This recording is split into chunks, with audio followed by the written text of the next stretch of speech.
मनोज जरांगे पाटील यांनी पुन्हा एकदा बेमुदत उपोषण करण्याची घोषणा केली आहे।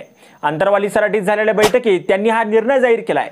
यावेळी त्यांनी विधानसभा निवडणुकीच्या संदर्भातही महत्त्वाची भूमिका दिली आहे।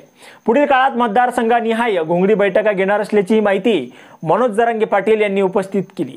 याचबरोबर भाजपचे आमदारही पाडणार असा पुनरुच्चारही त्यांनी केलाय।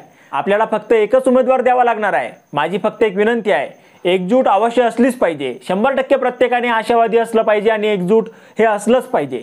समाजाने एक दिला ना, आपली ती वाट आहे का नाही? गोरगरिबांची लाट आली 18 पगड जातीची, एक उमेदवार द्या, दिला ना तर त्याला एकदा निवडून द्या। 70 वर्ष यांनी दिले, आता असं जरांगेंनी बैठकीत सांगितलं।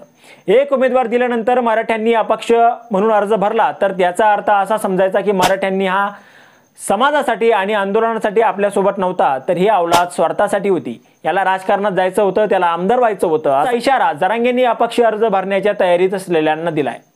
एक दिला तर अडचण काय? तुमचं आणि त्याचं नसेल पटत त्याच्या तोंडाकडे बघू नका, पण त्याला जातीसाठी आणि शेतकऱ्यांचे प्रश्न सोडवण्यासाठी एकदा निवडून द्या।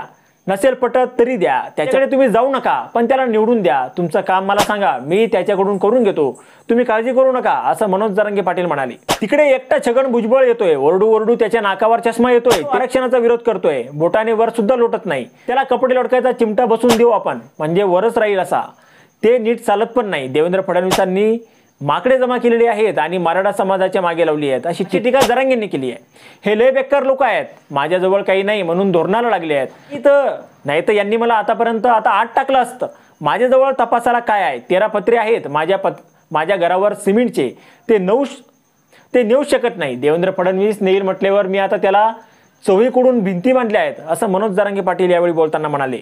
आता यावर तुम्हाला काय वाटतं? तुमचं मत कमेंट बॉक्समध्ये लिहायला अजिबात विसरू नका। व्हिडिओ आवडला असेल तर जास्तीत जास्त शेअर करा आणि आतापर्यंत राजकीय तडका आपण आपल्या या चॅनलला सबस्क्राईब जर केलेलं नसेल तर चॅनलला सबस्क्राईब करा।